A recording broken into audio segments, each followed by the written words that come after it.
People them Wunmi, the wife of late Mohbad, don't come outside though. She they cry and plead to the public.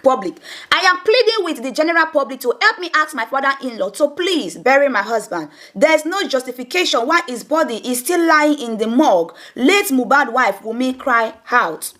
My people there, matter full ground.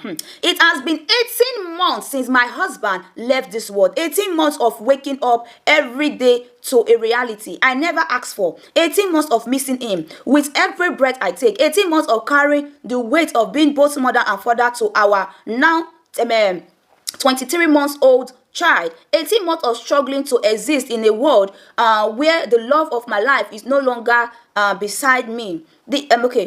Beside me.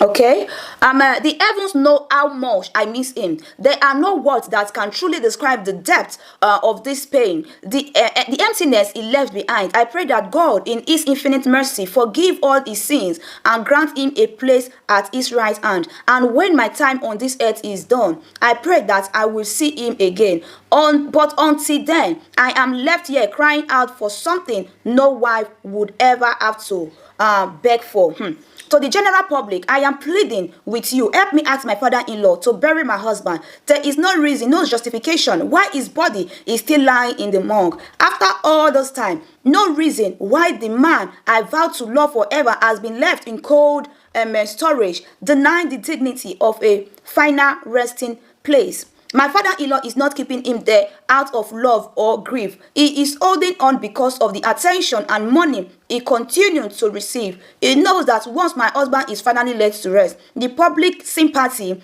the donations, the sudden fame he had found will disappear. He is dragging this on, not because he seeks justice, but because he benefits from my husband's death. He is also delaying the DNA test he demands so loudly. He does not want the truth. He wants the conversation to continue because as long as it does, the money and support will keep coming, and he is not alone in this. There are people on social media who stand with him, who act as his spokesperson. Those people have turned my husband death into a business. They profit from his tragedy. They have built platform off my pain. They have made career out of bullying me and my child. They made money from telling lies about me, from spreading malicious propagandas to discredit me. And worse, some of them even pay my father-in-law a monthly salary from what they made online.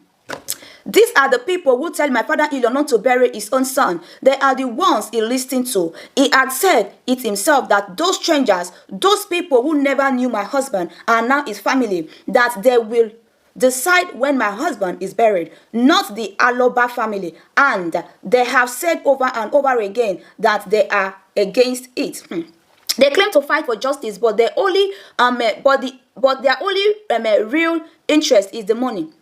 If justice was truly their concern, they would not have spent the last 18 months bullying me, bullying my child, causing my son existence. They have done this on social media, in their private group, even during my father-in-law live section, and he had never stopped them. He had never defended his own grandson. Instead, he sits there listening, sometimes even adding to what they say.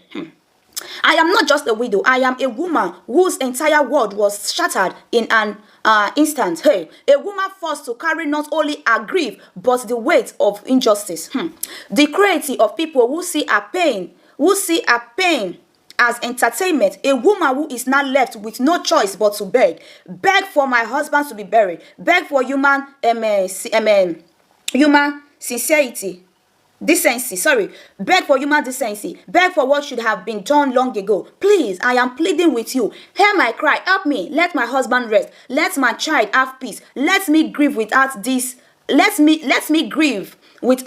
never-ending battle hanging over me. I am begging, please. This is so touching to read. Mohbad papa, what is doing you?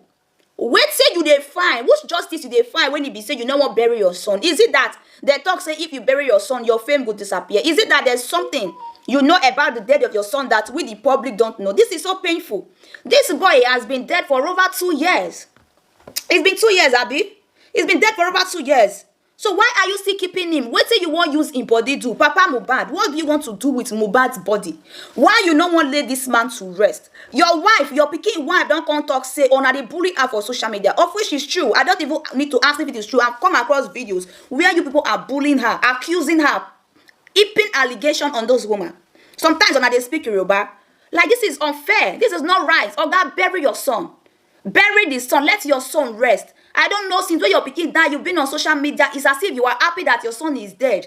You don't want this matter to rest. You've been dragging it. Now you say the pikin when Wunmi gets with your son, say not be your son, get that. You drag that for DNA. Now that she has been giving in, she has been crying about this DNA for a long time now. Since last month, I've been seeing videos of her coming out to say she's ready for the DNA. Oh, make una come do DNA. Why are you shifting away from it? Oga, let your pikin rest unless there's something else you need to tell the public. Anyway, they make una put matter. Mohbad widow they call Wunmi don't come say I beg, make they let the papa, make they beg her father-in-law, make they for bury her husband. I don't know whether they want use the body to do so. This man has been dead for years. It's been 2 years. What do they want to use the body to do? Papa Mohbad, what do you want to use the body? Is it that they tell you say if you bury your pikin now, your fame will disappear? Everything you acquire through the death of your son, everything will disappear. I don't know. I said let me just come and ask because this is so somehow my people then. Make gonna put matter on the matter.